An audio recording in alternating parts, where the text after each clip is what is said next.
Que ya viene la revolución, para que se asustan será para mejor.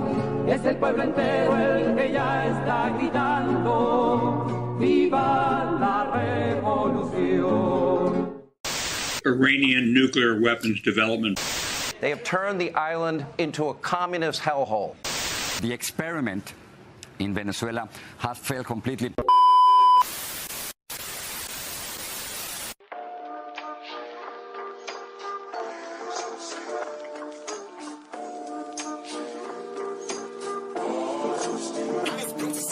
La bestialidad imperialista. Bestialidad que no tiene una frontera determinada ni pertenece a un país determinado. Bestias fueron las hordas hitleristas, como bestias son los norteamericanos hoy, como bestias son los paracaidistas belgas, como bestias fueron los imperialistas franceses en Argelia.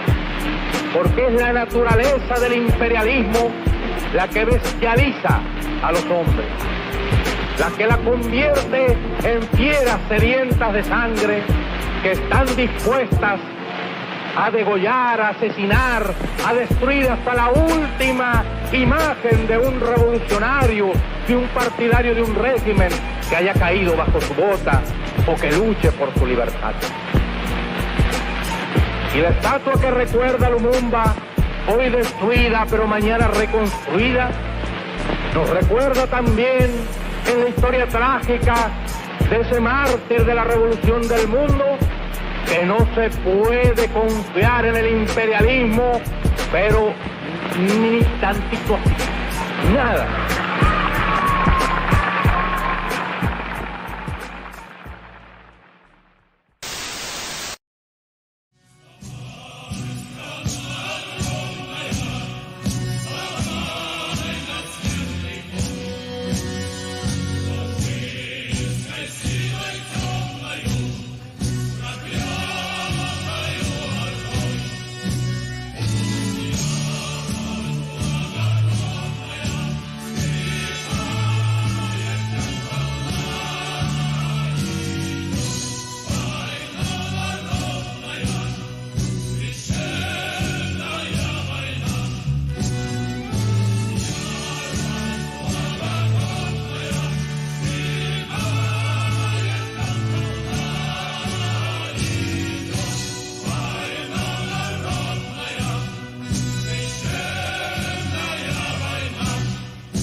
Let our noble wrath see like waves, the fight against fascism, the war against fascism. Beautiful song, The Sacred War of Anti-Fascist Resistance, of Soviet resistance to Nazi Germany and fascism. And today, resistance, Russian resistance and oppressed people's resistance to Ukrainian fascism and NATO imperialism, dressed up and masquerading as hipster liberal imperialism. Pray for Ukraine and all this nonsense. What's up, everybody? Welcome to episode 94, Unmasking Imperialism, exposing imperialist propaganda in mainstream media. Today, Russia is not our enemy. Russia is our friend. Russia is our ally in the struggle against capitalism, imperialism, and the domination of Wall Street and Washington.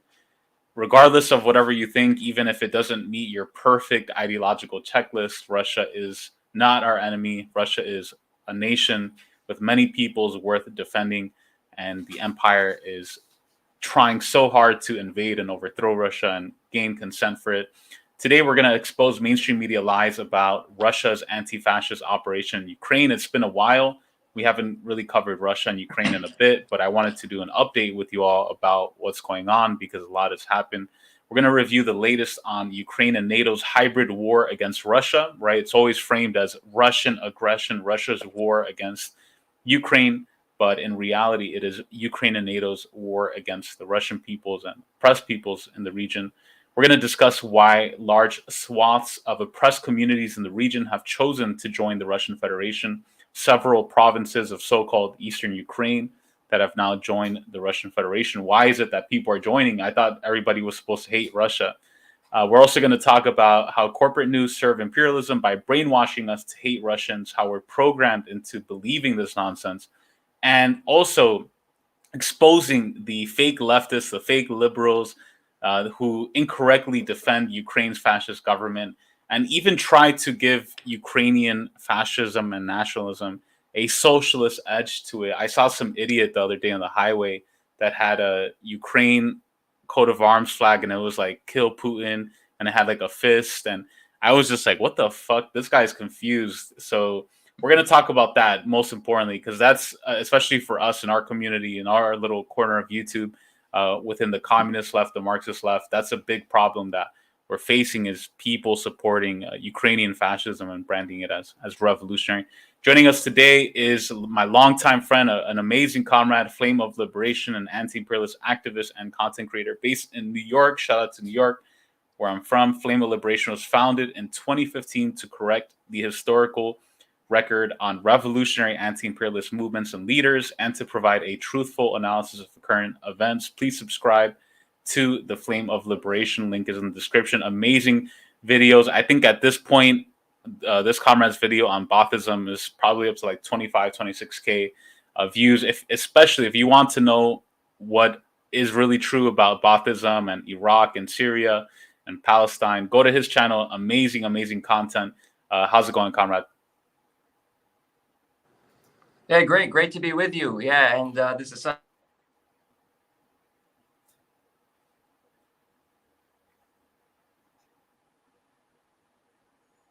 Let's see. I think your connection's a little spotty. Let's see. Hold on. The spinning wheel of death. All right. So he's gonna come back. He told me earlier that his connection is not too good. I think he's back on. Hold on. We got you back on, comrade. How's it going? Sorry about that. How's my connection now? Is it better? Much better. Yeah. Thanks for joining, man. How's everything going? Yeah. No, good. Great to be with you, and thanks for having me on. This is such an important topic. And like you said, a lot has happened in the past recently. So it's very important that we cover this stuff. And like you said, within the left, there's all this confusion about the situation and these media outlets, supposedly progressive media outlets, spreading a lot of propaganda about it. So it's good to have a discussion about it.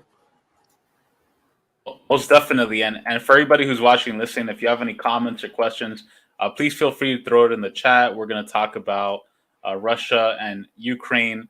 Arturo says, liberal Portland hipsters are Nazi sympathizers. I'm going to make a video exposing my cousin who's doing fake, quote, humanitarian work in Ukraine and spread propaganda.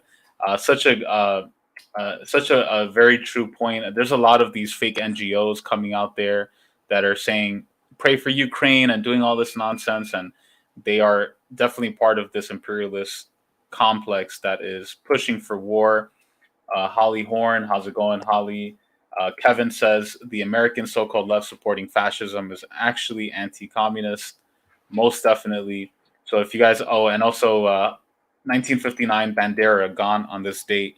I don't know, Comrade Flame of Liberation, do you want to quickly, before we get into the latest on what's happening in Russia and Ukraine? Okay, hold on, he just hit me up right now. Give me a minute. Give me a minute to fix the connection. All right, cool, no worries. Yeah, I think today is actually the anniversary of Stefan Bandera, who, if you guys haven't heard of him, let's see, born, yes, October 20th, 1959, buried, assassinated October 15th, 1959. Oh, interesting. I had no idea about the timing. So let me pull up a picture of this guy. He was a fucking piece of shit. He was a Ukrainian fascist who sided with the Nazis and defended Hitler and the fascist movement in Eastern Europe. And this guy is basically the ideological heir, the ideological leader of what is today modern Ukrainian fascism. Let me just pull up a picture of this guy. 1 second. So this is him right here. Stefan Bandera. He was assassinated October 15, 1959. This guy, if you really want to understand the nature of Ukrainian fascism, this is the guy to study. I think he founded the Organization of Ukrainian Nationalists and was single-handedly responsible for murdering a lot of communists and trade unionists in Ukraine during World War II. And this is somebody who inspired. If you go to the Pray for Ukraine rallies today, they have pictures of this guy. So how can you in any way call yourself a leftist if you're supporting this cause? And Stefan Bandera was somebody who was self-hating in many ways, because a lot of the Nazi German propaganda against Eastern Europeans were that they were Mongoloids, that they were subhuman, that they weren't Aryan. And yet you have these right-wing Ukrainians who wish so badly that they were Western European. They hate calling themselves Slavic or Eastern European. They're like, I'm European, I'm advanced and civilized. They have this inferiority complex when it comes to Europe, and they're trying to ascend to this label and brand of being European, when it's like, if you go to Germany or France, they don't see you as an equal. So it's just interesting, right? It's interesting to see all of this dichotomy. So we're gonna wait for the comrade to come back on. I think his internet's fucked up. The Ukrainians are fucking with his internet, and so we're gonna see what happens. Shout out to everybody who's watching and listening. Arturo said, ironically, my cousin's dad and auntie, who are also my cousins, were journalists for Time magazine. Fascist posing as socialist, how 1930s can you get? Yeah, it's crazy. It's in many ways, history doesn't repeat itself, but history rhymes. And I feel like it's one of those moments now where you have causes that are fascist and imperialist branding themselves as left wing. So it's just really, really ridiculous. I'm hoping to talk in particular about the leftist position on Ukraine and Russia, which I think in many ways is convoluted and incorrect. A lot of postmodern liberal types who define themselves as leftists in the West, they are so afraid of being in any way associated to Putin and Russia. They are so bought into this whole propaganda myth that Putin is evil, that he eats babies, that he's reactionary, that he's this and that. And sure, maybe our points of view on some of his things are different. Maybe his points of view on, in particular, social issues are different from what the left traditionally believes in. But that's not to say that there aren't amazing things happening in Russia and the Russian Federation and internationally because of Russia that are worth defending. And if you don't understand this conflict as a offensive by NATO to take over Russia and privatize all of its resources and commodities, then there's something that you're missing, because that's really what this is about. This is something that is a huge chessboard. This is a giant maneuver. The U.S. and NATO has been salivating over Russian lands for decades. We got to remember too. If you look at a map, let me just pull up a map real quick because I think that'll help us. A map of Europe and Asia. This really helps us to understand what exactly the imperialist powers are after, right? So Russia, even though technically now it has what would be considered a capitalist economy by some, or a market economy, there's still a lot of sectors in Russia today that are nationalized, that are under public control, especially when it comes to gas and petroleum. You have two main companies, two main state-run companies that control a lot of these industries. And you have Western oil companies like Exxon, Shell, Chevron, BP that would love to get their hands on Russian oil, privatize it, and sell it back to the Russians for a higher price.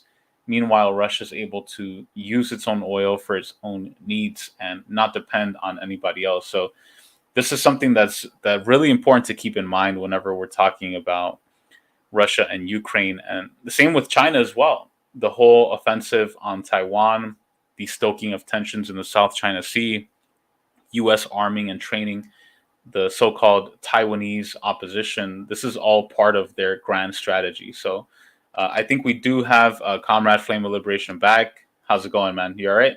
Hey, sorry about that. Hopefully my connection's better now. No worries. Yeah, much better. We hear you loud and clear. Somebody pointed out in the chat that today is actually the anniversary of Stefan Bandera's assassination. You want to talk a little bit about who he was and how he influences modern Ukrainian fascism?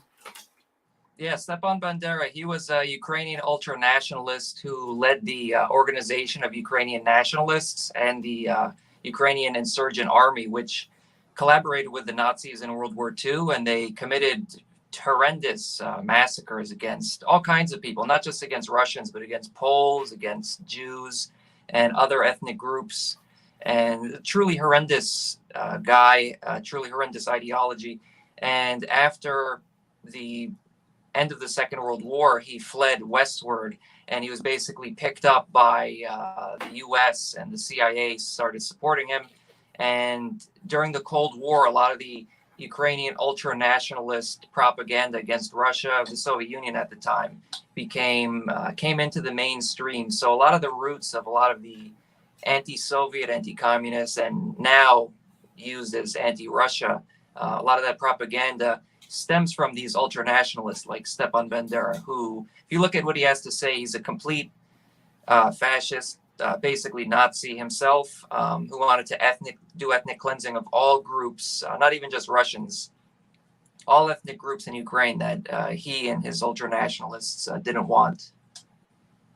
And most definitely, this is a picture of him in the background, a portrait of Stefan Bandera, anti-communist fascist, and some of his supporters. I think this is from the 2014 Euromaidan Color Revolution coup, which was interesting. Me and Comrade Flame of Liberation were in New York at the time when a lot of this was happening, and it's crazy to see the motley crew of like hipster, annoying like NYU soy latte hipsters, and like fascists like the ones that we see in this picture teaming up to support this. By the way, the fascist in the middle, he needs a haircut. I don't know what's going on with his little rat tail coming down from the middle, but it's just interesting because this is something that I was telling them, Conrad, before you came back on, is that like what's interesting about Ukrainian fascism is that there's so much self-hatred and inferiority complex related to it, because if a Ukrainian went to Germany, Nazi Germany, or to Mussolini's Italy, they would see them as subhuman. They would see them as inferior because they're Slavic or Eastern European. And a lot of Ukrainian fascists that I've met hate being called Eastern European or Slavic.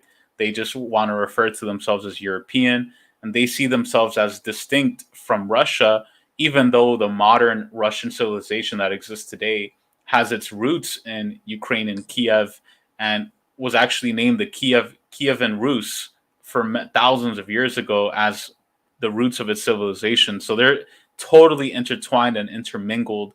And there's no way you can disconnect Russian identity and Ukrainian identity. But yet these Ukrainian fascists have so much self-hatred and self-colonization that they want to absolve themselves of any connections to Eastern Europe and to their identity. So I find that really fascinating. I don't know if there's anything you want to mention related to that. No, that's absolutely right. And it shows the alliance between Western imperialism and their puppets. In this case, the Ukrainian ultranationalists is so opportunistic because even though the Ukrainian ultranationalists, they worked with the Nazis, at times they clashed with them, but at the end of the day, they were stooges for them and worked for them for their bigger agenda. And they 100% collaborated with them and had the same sort of fascist ideology. At the end of the day, these Nazis didn't they didn't view them as equals. They wanted to exterminate them as well. They viewed these Ukrainian Nazis as inferior. Most definitely. So what I'm going to do, I'm going to play a clip. This is a clip from our favorite network, CNN, our great trusted source of liberal news, where they talk about Ukraine and Russia. The latest of a lot has been going on, and to be honest with y'all, I haven't been following it as closely as I did when everything was first going on. There's been a lot of back and forth. There's a lot of stuff that in mainstream media we can't even really trust, especially when it comes to death tolls and claims of Russian airstrikes in, quote, civilian areas. So this is a clip real quick of just some of the latest stuff, and we'll react to it and talk about where all of this is going, because it's been, like 8 or 9 months already. So. And is out front live in Kyiv. And Fred, what is the latest on the ground there tonight? Hi there, Aaron. Well, it was so interesting to see those depleted missile supplies, that graphic that you just showed, because one of the things that we're seeing on the ground here is a lot fewer strikes by the Russians today here in Kyiv and in other places as well. But of course, at the same time, on the front line, the war is still in full swing. Now, you have the Russians gaining some ground in some places in the east, but the Ukrainians making a lot of headway in the south, in the area around Kherson. And that clearly has a lot of pro-Russian officials very worried. Here's what we're learning. Even as Russia has been bombarding Ukraine with missiles and drones this week, Ukrainian forces have been pushing Moscow's troops back in the south of the country, raising their flag in newly liberated areas like this village called Arkhangelsk. The boys worked for 6-7 months on liberating Arkhangelsk. They are raising the flag of a free and united Ukraine. The Kherson region is one of the areas recently illegally annexed by Russia. But Ukraine's army is now advancing so much that Russian-installed officials are asking for civilians to be evacuated to Russian territory. Because of this, the Kherson administration has decided to organize opportunities for Kherson families to travel to other regions of Russia for leisure and study. Kyiv denounced the move, saying Russia is deporting people rather than saving them. Ukraine has vowed to take back all the territory Russia has seized, the country's president said at a celebration for Ukraine's Defenders Day on Friday. By defeating this enemy, we will respond to all enemies who encroached on Ukraine, on those who live, and who will live on our land. This will. By the way, this guy's a fucking actor. He's never even led anything. This is the crazy part about it, is there was actually a TV show in Ukraine many years ago that portrayed him, Zelensky, the Ukrainian president, as the president of Ukraine during a major crisis. They scripted this whole thing years ago. So this guy is just complete nonsense, and he is somebody who knows how to play the role pretty well, even though he has no experience. I think he was like a comedian or something like that before all this.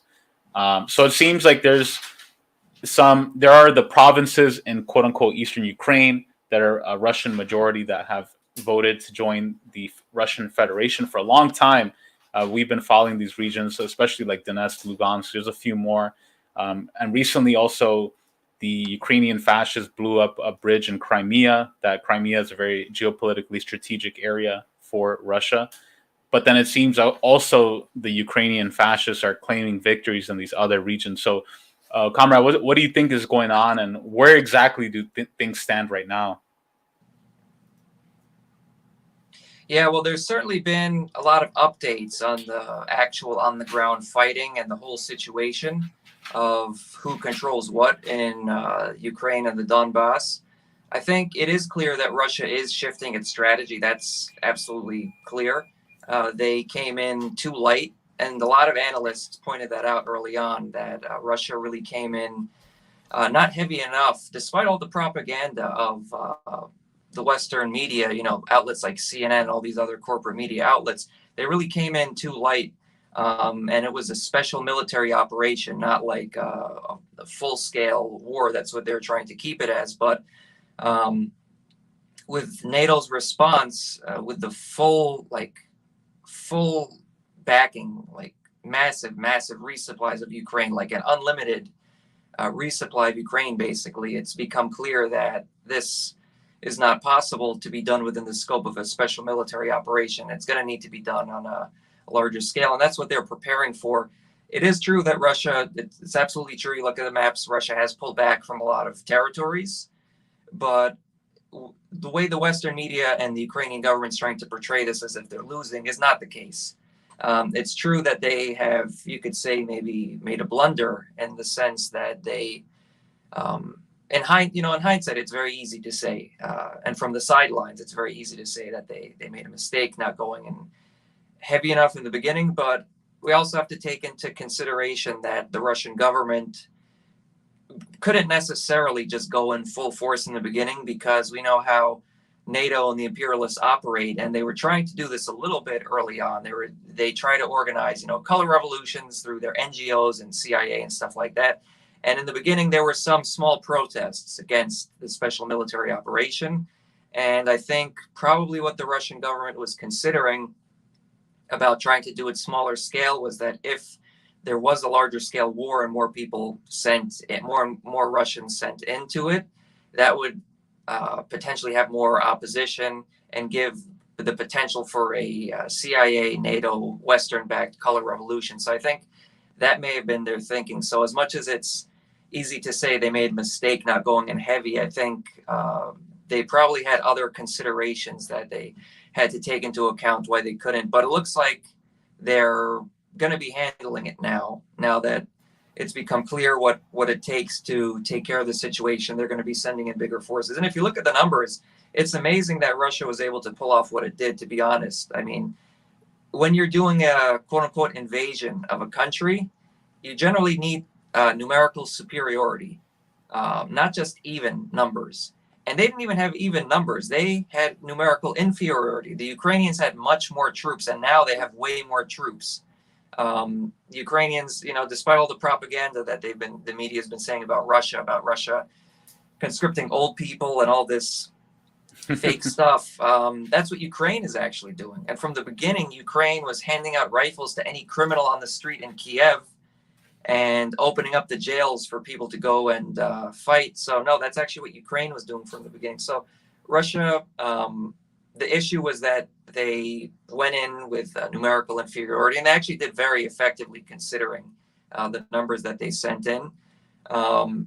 Obviously, in hindsight, it would have been more effective if they could have gone in full force. It probably would have been finished or close to finished, much closer along the way by now. But it's likely that they weren't able to do that because of other considerations, domestic politics. But now they're taking the gloves off, and we're going to see what's going to be taking place. And it's interesting, in that video, they talk about they're deporting people to Russia. Well, actually, no, the people there want to go to Russia. And actually, before the special military operation started in February, huge numbers of civilians, I've talked about this a lot of times, huge numbers of Russian speakers from the Donbass fled to Russia. They didn't flee west to Ukraine. They didn't flee to the EU or something. They fled to Russia. So they're going to Russia because they want to go to Russia. They identify with Russia. And that they have to come up with some propaganda, because that flies in the face of the imperialist propaganda. The imperialist propaganda is always talking about how people want to flee to the West and want freedom and blah, blah. The perfect example is Cuba. They always talk about Cuba. Oh, why do people flee from Cuba? Blah, blah, blah. They love to come up with this nonsense about how everyone's trying to flee to the West. Well, this is a clear case where people are not fleeing to the West. They want to go to Russia. So they have to come up with some nonsense narrative to try and spin it. And it seems like one of the recent nonsense narratives that they're putting out there, they're borrowing from the anti-war movement of the 60s and 70s against the war in Vietnam and trying to use this narrative when it comes to Russia. Like you have this article, Politico, I can't shoot anyone. 7 Russians dodging Putin's draft. So now it's Putin's draft, right? Now it's this, they're using the aesthetic of the anti-Vietnam protester and hippies and draft dodgers with Russia and making it seem like there's this whole youth movement that is anti-imperialist and anti-war and pro-Ukraine, and they happen to love NATO as well. And it's crazy to me because if you look at the forces behind Ukraine, behind this imperialist war, you have Raytheon, Lockheed Martin, Boeing, all these companies that are making so much money signing all these contracts and billions of dollars going to Ukraine. Like imagine, like look at all the problems we have here. The US barely wanted to give some student loan debt relief to people all over the country, yet they're like, oh, Ukraine, no, we're good. Here's $80 billion or however much money it was. So there's so many problems here to fix, and they're sending so much money over there. And they're just, it's crazy to see how they're just flipping this narrative. But I also want to play a clip from Sergei Lavrov, who's the Minister of Foreign Affairs for Russia, his speech at the UN, which I was listening to recently. And it was really good what he was mentioning about the double standards when it comes to pointing out US versus Russia and its role in the world. So I'm going to play a bit of this, and we'll talk more about that. Are growing, and the situation in the area of international security is deteriorating rapidly. Instead of having an honest dialogue and looking for compromises, what we're dealing with is disinformation, coarse stagings and provocations. The Western line here undermines the trust in international institutions as bodies where interests are agreed. It also undermines trust in international law as a guarantee of fairness and protecting the weak against the strong. The negative tendencies we're witnessing within the UN in a concentrated fashion too. At the UN, which rose from the rubble of German fascism and Japanese militarism and was created to develop friendly relations amongst its members and to prevent conflict among them. The future of the world order is being decided today, and it is clear to any impartial objective. The question is whether or not it is going to be the kind of order with one hegemon at the head of it, making everyone else living, following his notorious rules of benefit to that hegemon only, or are we going to have a democratic, fair world without blackmail and without setting fear into the unwanted, without neo-Nazism and neo-colonialism? We made a firm choice for the latter, and together with partners and like-minded people, calling upon everyone to work for its implementation. What is receding into the past is a unipolar model of world development which serves the interests of the 1 golden billion, and its overconsumption level came from the resources of Asia, Africa, and Latin America. Today, we're witnessing sovereign states ready to defend their national interests, and this results in the creation of an equal, socially oriented, and sustainable multipolar architecture. But the objective geopolitical processes are being seen by Washington and fully subjugated to it. The elites of Western countries are considered by them as a threat to their dominating position. The United States and allies want to stop the march of history. At some point in the past, declaring that they were victorious in the Cold War, Washington erected themselves into an almost envoy of God on earth, without any obligations, but only the sacred right to act with impunity wherever they want. And this can be done anywhere against any state, especially if they're somehow displeased the self-proclaimed masters of the world. We do recall the wars of aggressions very far from American shores in Yugoslavia, in Iraq, and Libya, which claimed many hundred thousands of peaceful lives. Were the truly legitimate interests of the West were impacted in any one of those countries? Was English banned or any other language of NATO countries banned there? Mass media, culture? Were the Anglo-Saxons declared to be subhuman, or heavy weaponry was used against them? So what is the outcome of the adventurism of the United States in the Middle East? Has a human rights situation improved? Is the rule of law better?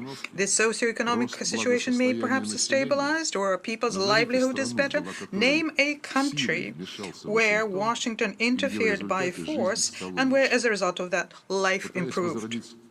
Trying to restore a one-polar model under the slogan of a rules-based order, West is introducing dividing lines everywhere along the lines of a confrontation between blocs. You're either with us or against us. There is no third option possible. There are no compromises. Continuing with the course to spread NATO to the east and bringing the military infrastructure of NATO to the borders of Russia, the United States now have the goal of subjugating the Asian areas. And the June summit of NATO in Madrid, this self-proclaimed defensive alliance, declared the indivisible security of Euro-Atlantic and India and Pacific. And under the slogan of India-Pacific strategies, closed formats are being created, and they undermine what has been built under the ASEAN for decades, namely an open and inclusive regional architecture. So a lot of good points there from Sergei Lavrov. I suggest people in the U.S. to actually read and hear from Russian leaders, because one of the biggest problems I see with understanding this whole crisis is that there's a lot of people who never take the time to actually listen to Putin's speeches or to actual Russians or Sergei Lavrov or anybody about their position and why they're doing it. They're just getting the garbage that's being fed from mainstream media and blindly repeating it without understanding that Russians can speak for themselves and they have their own opinion. So he makes a lot of great points. And one of the great points that sounds out there is, can you name one country? And I'll tell this to all the liberals who are for war and imperialism. Can you name one country where the U.S. has had a successful, quote, humanitarian intervention where life has actually gotten better for people after Western intervention? And that is a great point. He points out Iraq, he points out Libya, and in Latin America and the Caribbean as well, all the countries that were destabilized with coups that have become so horrible afterwards. There's so much there that is very valuable. What do you think about that, comrade? Yeah, that's right. People should actually listen to what these leaders around the world, the representatives around the world have to say. And that doesn't mean they even have to agree with it, but at least listen to what the other side is saying. And the reason why they don't want that, the reason why they don't include that in Western press, the only thing that they show from, say, Putin or Lavrov or others is like a very short soundbite or something taken completely out of context or made up in some cases. They'll never show you something like that, because if you listen to what they're saying, it's so reasonable. They're not talking about Russia dominating the world. They're not talking about imposing some system around the world even. All they're talking about is democracy around the world, a multipolar world, not a hegemonic unipolar world where one country or one bloc dominates the entire planet, where there's actual because that's completely undemocratic. If the West wants to talk about democracy and freedom, the unipolar world where the United States, the Western corporations dominate the world is completely undemocratic. It's the dictatorship of the Western colonial powers, which is also funny because now the Western media wants to act like it's all woke and everything. But if you look at it, all of these outlets, BBC, all these Western media outlets, and all these governments, these Western European governments and the US government, these are the countries that established white supremacy and colonialism around the world. And now they want to act like they have some moral high ground to stand on. And it's not as if this is some long time ago and things have changed drastically. No, it's the same people in power, the same corporations. The money that came from colonialism is still in their accounts. So it's the same governments that perpetrated colonialism and white supremacy around the entire planet. Now they want to act like there's some civilizing force. Well, again, they want to act like they're the civilizing force and that they're for democracy and all of this great stuff. But if you actually look at the words of what Lavrov says, it's about actual democracy on an international level, where countries are have some level of equality, where they're not treated as just subjects of Western colonialism. And it's completely reasonable to if any American hears that, I think it'd be completely reasonable to them, and that's why they don't show this to people. That's the big reason for it. If I could jump back to what you're showing before in the previous clip about how the thing about the draft and everything in Russia, and how they're trying to use this sort of anti-war. Very ironic that they want to use this anti-war stuff, because when the U.S. or the West is carrying out a war, it's never they never want to use that sort of thing. But I think it's important to point out that we don't want to go too far. I think I've seen some people kind of go too far and sort of, no one wants to go to war. Young Russian male doesn't want to go to war. That doesn't mean that they're some imperialist stooge or something like that. It's a very legitimate thing.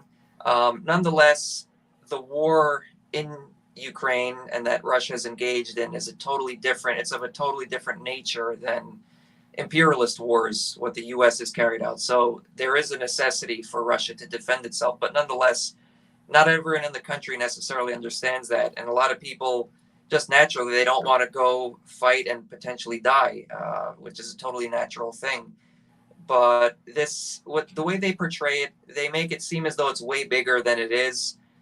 If you look at it, like where there were some protests and stuff, they're very small, not representative of the public.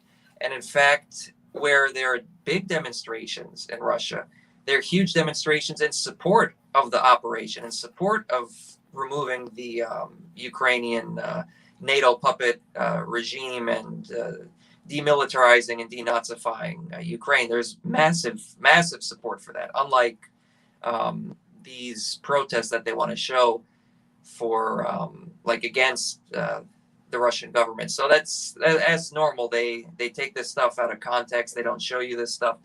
Same thing with this talk from Lavrov. Yeah, no, I think it's whenever they show Russians and people like Lavrov explaining their position, and you actually listen to it and hear it, and it's very reasonable and it makes sense. That's the biggest threat for the Western imperialists, because it demystifies their whole propaganda campaign about Russians being evil and robotic and cold and tough, and which they are tough, that culturally, but they also are human beings. They also don't want war. When's the last time Russia invaded any country and imposed the Russian ruble as its currency and imposed Eastern Orthodoxy as the official religion and divided people based on tribes and implemented its culture? If I could add one thing on that, as far as, the stereotypes about Russians being cold and everything, I've been to Russia twice, and actually Russians are some of the nicest people, completely opposite this idea of them being cold. They're extremely welcoming, extremely nice. Yeah. And it's amazing. I went some years back, but it's amazing because I was kind of surprised. Like when they find out that you're American, they're even more nice to you. They're like, wow, thank you for, they're very happy that Americans would be going to Russia and interested in Russia, Russian culture, Russian history and everything. They're extremely nice people, completely to the opposite of what all the propaganda is. And it's what imperialism always has to do. It always has to demonize the target, always has to dehumanize the target country. It's the same thing that they do with North Korea, same thing they did with Iraq, they do with Syria, they do with any of these countries. And it's interesting when they do it with Russia, because they sort of rehash some of the stuff that was going on with another major Western imperial power back in the 30s and 40s, Nazi Germany. And since this big uptick in anti-Russia propaganda, you've started to see some of these rehashing of Nazi type propaganda. Even in Germany, there was a video of this woman, I don't remember if she was German government or something, but on national TV going on about how, we have to remember how Russians, they're not Europeans, they're not Western. And it's just very bizarre to see in Germany people talking like that. It's very, very disturbing, actually. Most definitely. I just want to read some of the comments because you guys are having an interesting conversation in the chat. Awido's like, we really shouldn't be supporting Russia or Putin. So we're going to talk about that, the liberal, the soy liberal arguments against Russia and Putin. I would ask people who make comments. Yeah, what's your response to that? Yeah. I mean, I would ask them, okay, you know, I have my criticisms of Putin. He's not a socialist. He's not a communist. But my question to people who say this is, what should Putin have done? They waited 8 years before intervening, multiple negotiations, Minsk 1, Minsk 2, the Ukrainian regime completely reneged on all those agreements. The West, NATO, the United States, the biggest imperial powers have been pushing Ukraine to slaughter the people of Donbass. And just before Russia went in, they increased it massively. They bombarded Donbass, and a bunch of huge numbers of civilians had to flee Donbass. Do those people's lives not matter? What was Russia supposed to do? Should Russia just allow all these people to be massacred and allow NATO to be marching right up to its border? I mean, does Russia have to allow for that? Does Russia have to wait to get nuked before they respond in any way to this one-sided aggression of NATO's expansion? Just look at the map of how NATO's expanded nonstop to Russia's border since the end of the Cold War. Most definitely. And even shout out to Zach, the Celtics guy. He had a great comment up here. He said, "You're not an anti-imperialist if you parrot the NATO and Western lies on Russia, just like the young turds, fake-ass bees, claim to be anti-war, but parrot CIA talking points on Syria." That is a great. Absolutely. And then also Cobra Commander, go ask Evo Morales if Russia is imperialist. Yeah, if you look at the Latin American and Caribbean governments, Venezuela, Nicaragua, Cuba have amazing relations with Russia, the Russian Federation. So much of the grain production in Venezuela that was taken over or that was implemented after the 2014 and 2017 protests was with help from Russia, because a lot of the sellouts, the right-wing coup plotters, destroyed a lot of the infrastructure, and Russia has helped Venezuela tremendously. So has Nicaragua, so has Cuba. So there's so much that if you talk to actual communists and anti-imperialists around the world, and in particular, like in regions like Latin America and the Caribbean, many of them are, you know, maybe they share the same critiques we have about Putin and Russia. It's not necessarily socialist, but it's a country that's worth defending against NATO, because NATO is our enemy. Our enemy at the end of the day is in NATO and in the West, in Washington and London. And Russia is a country that is resisting whatever you want to think about Russia. It's something that is worth defending. I do want to share a clip. This was an interesting conversation that was taking place on another fucking whack liberal channel, Democracy Now!, that used to at least have some good content, but they're complete psyop now of progressivism promoting imperialism. And it's called Two Voices from Russia and Ukraine. And it's basically promoting these people who are parroting imperialist talking points about Russia. So I just want to play this, and we'll comment on this, them talking about what's going on. Democracy Now!, democracynow.org, The War and Peace Report. I'm Amy Goodman with Nermeen Sheikh. We turn now to the war in Ukraine. Air raid sirens were heard across parts of Ukraine today as Russia launched a fourth day of missile strikes targeting multiple Ukrainian cities and towns. Many of the strikes have targeted Ukraine's electricity system, leaving many areas without power. Ukrainian officials said some of the Russian attacks near Kyiv were carried out by Iranian-made drones. This comes as Western leaders are vowing to provide more arms to Ukraine, as well as new air defense systems. Russia escalated its attack on Ukraine after a massive explosion Saturday damaged a key bridge connecting Russia to occupied Crimea. Meanwhile, at the United Nations, the General Assembly has voted 143-5 to condemn Russia's annexation of 4 territories seized from Ukraine.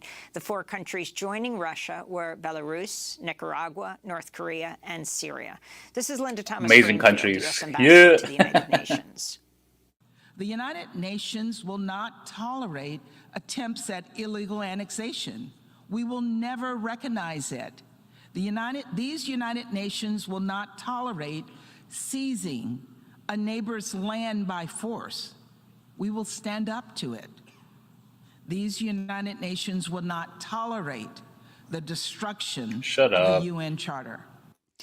35 nations, including China and India, abstained from the UN vote condemning Russia's annexation. This is Jin Shuang, China's deputy UN ambassador. We have always believed that any action taken by the General Assembly should be conducive to the de-escalation of the situation, should be conducive to the early resumption of dialogue, and should be conducive to the promotion of a political... What was it like to work for I'm going to fast forward to the Ukraine? part where she interviews this quote-unquote leftist Ukrainian activist and is repeating some of these talking points. Born and raised in Donetsk, eastern Ukraine, and speaks both Russian and Ukrainian. Hannah, let's begin with you. You were in Moscow doing your academic studies right before Russia invaded Ukraine, and you grew up in Donetsk, in the occupied region of Ukraine, where this vote just took place that the vast majority of countries in the world just condemned at the United Nations. Can you talk about the significance of both? What was it like to grow up there? What do you understand about that vote? And to be in Russia right before the invasion? Okay, thanks for having me. Well, it's a little bit difficult question, but yes, being a Ukrainian born in Donetsk and having all my family in Donetsk, actually the war started for me not this It's always some random Ukrainian in fucking Switzerland, by the way. It's never like somebody actually over there. year, but 8 years ago. And me, my circle of friends and my family were affected by the war when the Russia started in 2014. And being in Moscow just before, I was there for my academic research, and my academic research is in a big part of it is about the Russian imperial and national ideology. So being a historian and working on Russian contemporary imperialism and also in a Russian imperialism in historic perspective, I was kind of more prepared, I think, for the invasion than most of the people who were kind of very surprised by it. Hannah, you've talked about some of the reasons that you think Putin launched an invasion of this scale.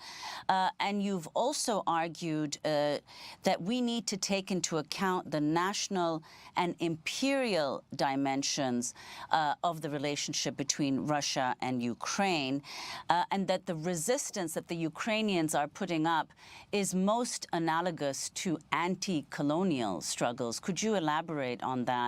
So now Ukrainian fascism is anti-colonial. Russia launched this invasion. Well, yes. For me, one of the dimensions of Russian contemporary imperialist ideology is that it is driven by the resentment of a fallen empire, and what is important, by a resentment of a nationalizing empire. Actually, the national narrative of Ukraine and that of Russia are in a total contradiction in this sense. Ukraine as a political community can only survive outside of Russia because Russia denies its right to exist, while for Russian nationalist elites, their nation is incomplete, if not impossible, without Ukraine within it. So these two narratives are kind of mutually exclusive, and this kind of nationalizing empires like Russia, today's Russia, are very dangerous, because in the current Russian perspective, Ukrainians must recognize that they are Russians, otherwise they must be destroyed. And this is not a marginal discourse, this is something you hear every day on the Russian state TV channels. So yeah, it's a state that invades another independent state, protagonizes war crimes at a huge scale, and at the same time holds a discourse and practices that can be qualified as an incitation to genocide, because there are, for example, numerous cases when children are separated from their Ukrainian families, sent to Russia and adopted there. But I want to emphasize that, of course, history is important, but it cannot fully explain the reasons of this invasion, because history is a source of discourses and practices, but in order to influence the reality, these discourses must be reactivated. And the invasion of Ukraine is not some kind of a historical inertia. The ideology of Putin is a product of, past 2 centuries, but Putin's political regime that reactivates these ideas is a product of the past, 30, 20 years. What a fucking idiot. She had the nose ring and everything, the hipster sweater, using language like now she's describing Ukrainian fascism as an anti-colonial movement, talking about Russia denying the right of you. It just doesn't make sense, even from a logistical point of view. Like, this is the thing that boggles my mind. And this is, Comrade, what you and I, this is the importance of actually studying Marxism. This is why it bothers me when people downplay the importance of studying and reading, especially political theory and ideology, because if you have a dialectical materialist understanding of current events in history, you understand that the economic base determines the superstructure, that changes in modes and means of production and resources and all of these things and class struggle determine world events. It's not some ideas in one person's mind, right? What they call the great man theory. It's not this Russian drive to wipe out all nationalism. That's not the driving force of things. The driving force of things in society is economics, is the class struggles or the modes and means of production. It's not these random ideas in people's heads. Like, they act like Putin just woke up one day and was like, I want to kill all Ukrainians, ha ha ha, for no reason. It just, logistically, it doesn't make sense, right? So, what is your response to a lot of these kind of liberal types who promote this language, this leftist sounding language of anti-colonialism and national self-determination and all this to support Ukrainian fascism? Yeah, that video, I mean, Democracy Now! We're aware of at this point. For years, it's been promoting U.S. and imperialist propaganda, a lot of regime change operations around the world. But that video, honestly, was something else. I mean, when they said that Ukraine's resistance is reminiscent or related to anti-colonial struggle, I mean, what the hell are they? I mean, we know what they're doing there. They're trying to use leftist, left-sounding ideas that appeal to people who would generally be anti-war, anti-interventionists, who should be if they're leftists. But they're using that to try and support imperialism, and it's the complete opposite. This Ukrainian nationalism, it's not some anti-colonial movement. In fact, it's been utilized. It was cultivated and utilized consistently by the Western colonial powers, Nazi Germany during World War II, leading up to World War II and during World War II. Then after that, the United States, the UK, the NATO countries. These are the Western colonial powers who propped this up with all of their might. And now they're doing with everything they've got. And they somehow, these clowns, I don't understand how, because these people who work at Democracy Now!, I imagine at some point they must have been anti-war and lefty of some sort of thing. But it's how do you get to the point where you're saying stuff like that Ukrainian resistance, basically referring to Ukrainian nationalism, is an anti-colonial movement? I mean, there you go. You got the picture right there with the Ukrainian resistance to Russia, that quote unquote, that was going on in the 1940s, where they had swastikas. I mean, they've got the swastikas today. Democracy Now! Doesn't want to show you that. But it's insane. It's on another level. And this is what they do, and what you often cover on your program. And I think on your first show, I was lucky enough. I was very honored to be your guest. We were talking number one. Hell yeah. Yeah, about Syria and how when Biden first came in, he was trying to put diverse faces for imperialism and stuff. And this is what they do. And you've done a great job exposing, is this sort of woke brainwashing of imperialism. And that's what they're doing here exactly. They're trying to like link it to, I mean, to compare. It's so insane to say that these Ukrainian Nazis who are fully backed by the Western colonial powers, to try and link it to the anti-colonial struggles that fought against the Western imperialists. I mean, it's so insane. I mean, I can't stop saying it, but it's on another level. Then you look at the sort of things that that the guest was saying there. I mean, this ideology of Putin that she's talking about, what ideology? I mean, if you look at what they promote in Russia, it's sort of a Russian patriotism, and it's actually very inclusive. If you look at it, if you look at Russian film and stuff promoted these days, especially around the Second World War, you'll notice that it's Russian patriotism and sort of a Soviet patriotism, but it's not Russian nationalism. It's absolutely not. And a lot of these, it's funny because the liberals and these sort of like white nationalists who look to Russia, they have this same idea of Russia, which is completely false.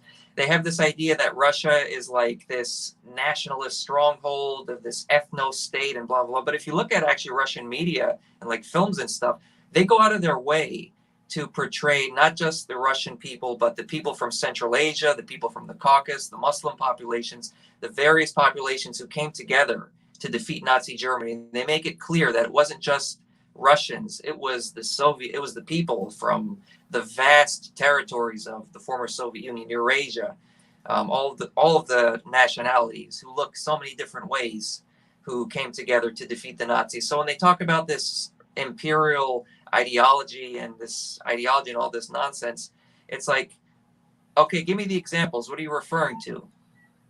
All they could point to is the sort of Russian and Soviet pride in defending the country from Western aggression. And that's a fact. I mean, look, Napoleon tried to invade.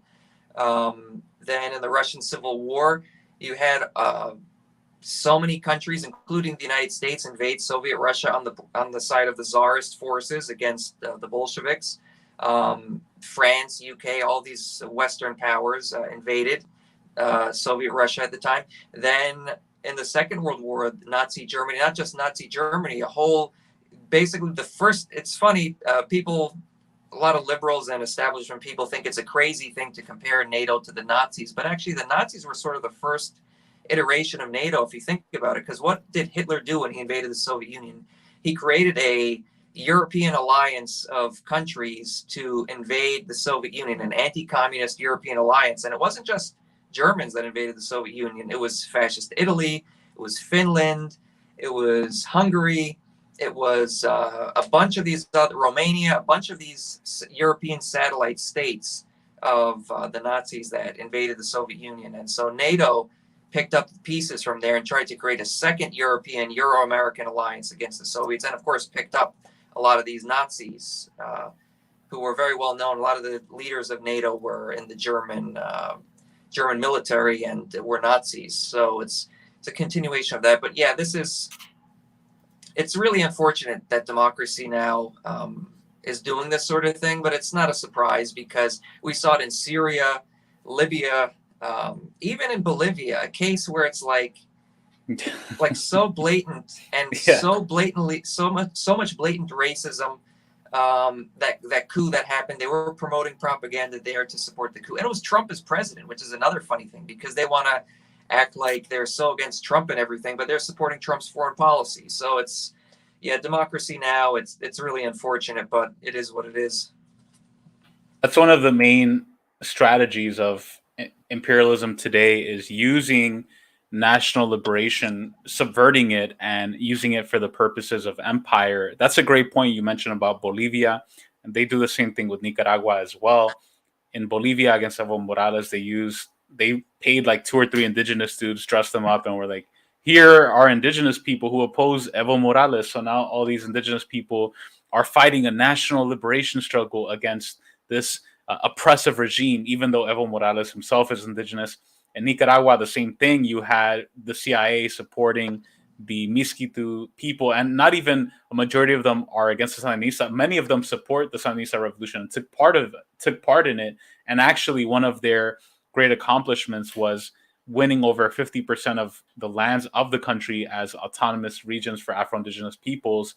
That's never mentioned. And in mainstream media, they make it seem like the Nicaraguan Sandinista government is oppressing the Miskitu people as some sort of national oppression. And they portray these anti-government protesters as national liberation heroes. They do the same thing with this seems to be their new ongoing favorite strategy. And it's just really infuriating. And I think another one of these spells that I see happen all the time is the use of what I like to call the divine feminine and the masculine, the brute masculine and the divine feminine. And so they also, a lot of liberal bourgeois media have this whole campaign against masculinity. They think that it's bad for men to be men, for men to want to talk to each other, have conversations, and have views that men traditionally have certain roles and women have traditionally certain roles, which is the case in many countries in the Eastern Hemisphere in particular, more conservative countries.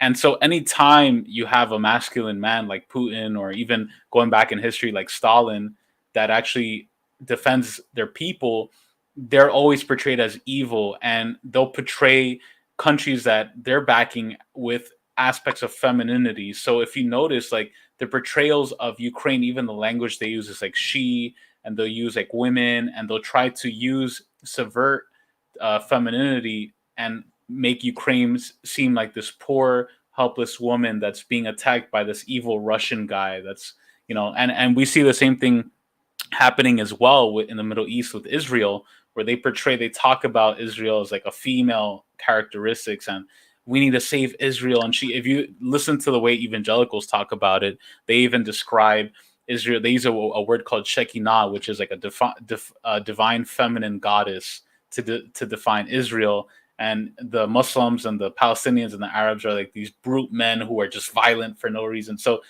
these are some of the tactics, and it's not that obvious. Like, it's one of those things where you kind of have to listen very carefully and see. But these are some of the tactics, right? Using gender, using race and identity, and using all of these different things are tactics and strategies. And that's why I like your channel and talking to you, comrade, because we're always up on this. We saw this happen. We saw this trend happen in particular with the left around 2013, 2014, with the uptick of ID poll and postmodernism and all this stuff that started invading leftist circles. And now this is the result of it. Now you have so-called leftists supporting imperialist war against Russia, blindly supporting a Ukrainian fascist government. We see this happening all the time. And so this is why it's important to really call this out. But I know you do have to head out. Yeah. If I could add one thing on that. I think that's so true. And you mentioned back during the Obama administration, we were working together in anti-imperialist activism, and we saw this stuff. We've been calling it out ever since then. So I wanted to say one thing on that, is that it's kind of frustrating now, because now on social media, there's a lot of people who are all of a sudden seeing this, and they are kind of taking it, and they're taking it to way too far of an extreme.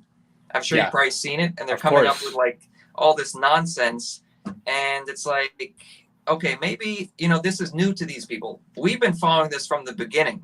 We've been calling this out from the beginning.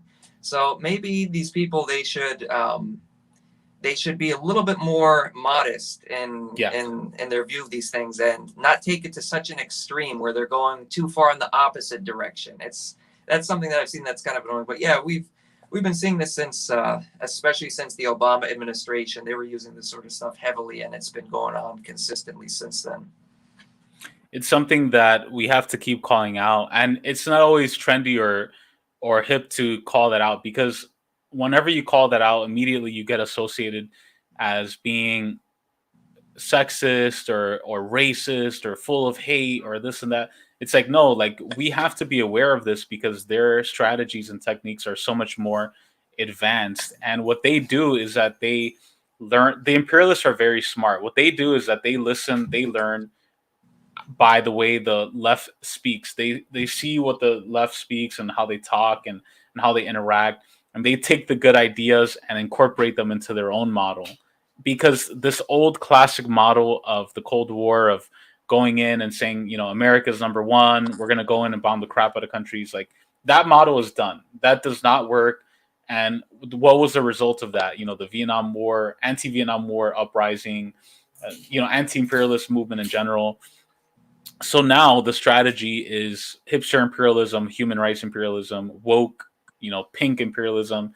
And we have to be aware of this. So this is something that we have to keep calling out, even if we get slandered and called all sorts of things. It doesn't matter. And this is why it's also important for us to remain independent. Like you and I, we don't have any liberal NGO to report to. Imagine if your boss was like Rachel Maddow and you had to run all your videos through her, to post them. So this is why it's also important to be independent, to do your own thing, to post content out there that is true to your political views and vision, and is ahead of the game. Because I think we have, and I think you made a great point on that as well, is like we also can't go to the other extreme where, anytime people are pointing out legitimate things related to race or sexuality or gender and all that, that we just kind of push that aside as being fake or CIA or whatever. We do, as Marxists, like we do have to study that and approach that with sensitivity, but we're also not going to be swayed and brainwashed by these campaigns that hijack those movements and use them for regime change. So with that being said, is there anything else you want to say before we head out related to Russia, Ukraine, or anything in general? Yeah. Well, first on that, I think, it's the way I look at it is like, the race and gender stuff is certainly they play a role in everything, but the way I look at it is like class is what, in my view, this is just me personally, in my view, is that class outweighs that in most cases. Of course. And there's a recent controversy on Twitter because someone posted this thing about, this is how Twitter is. I hate to even get into this, like, oh, this person said this person, because it's at the end of the day, it's not that important. But in the sense of like where the left is at, it's kind of important to keep track of. So there's this person that did this tweet about like the supposed violence of homeless men in particular, and how much this person said like, oh, how much she hates homeless men and stuff. And it's like, I think that's a perfect example of like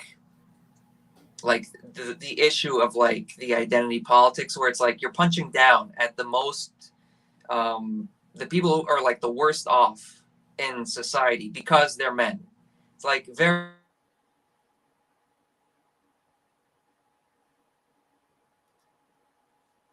issue we're seeing with sort of the identity politics. So I think that class is at the end of the day the root of the things.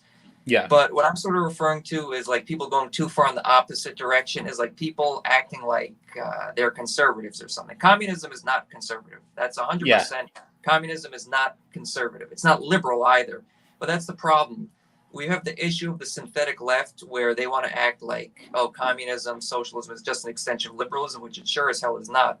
And then you have some other people who see that and they want to correct for it, but they overcorrect too far and say communism is conservative, and they start supporting Donald Trump and all this. And they do like an exact mirror image of what the synthetic left is doing just for the Republicans instead. It's ridiculous. And I think we just need to stay focused on the fact that we are neither liberal or conservative, and that we should be able to appeal to working class people, whether they're liberal or conservative. I think that's the key thing. If someone's a liberal and they're working class, you have to try and win them over. If they're conservative and they're working class, you have to try and win them over.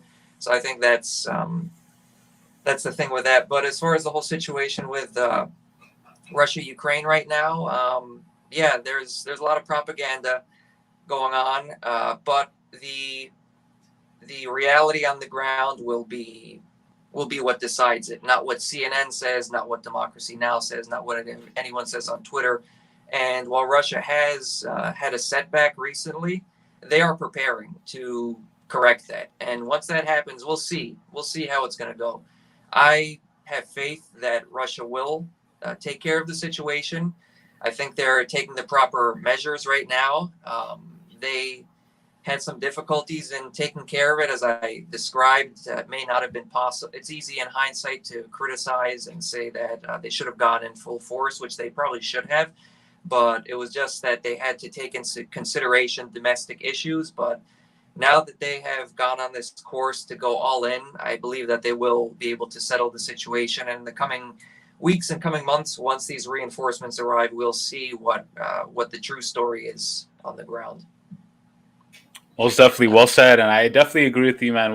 Your point about calibrating, I think that's such a great analogy. I think that the decade from 2012, I think around 2011, 2012 was the decade of the fake left of ID poll.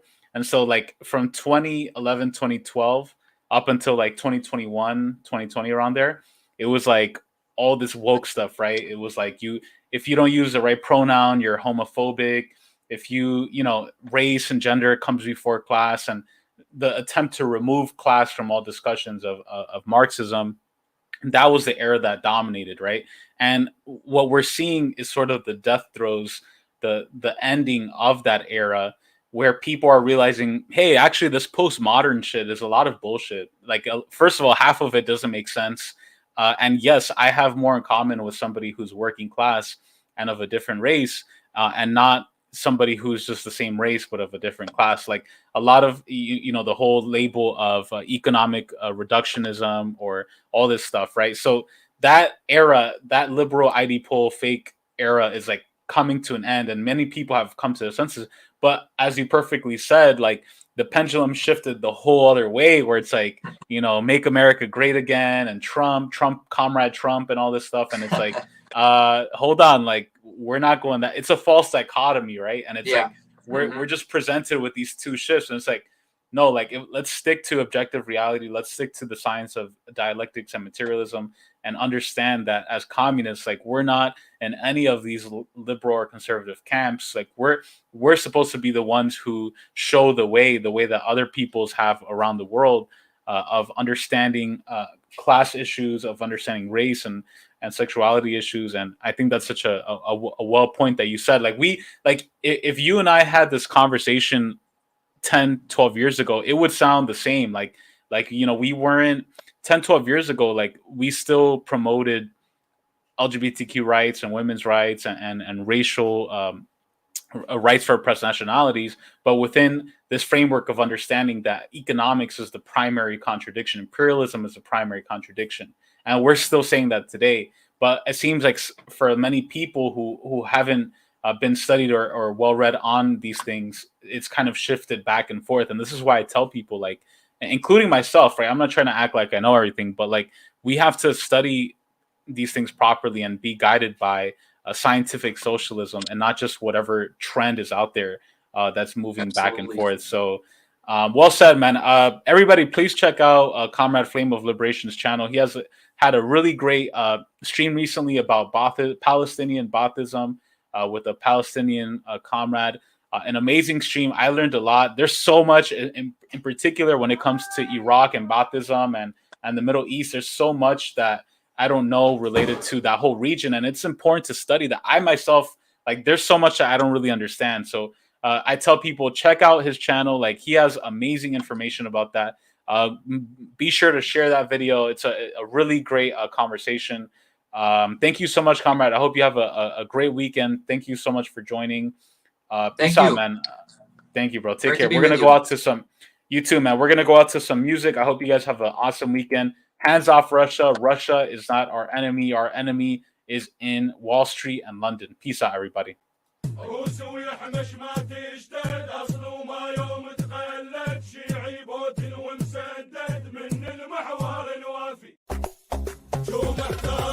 أمريكا وإسرائيل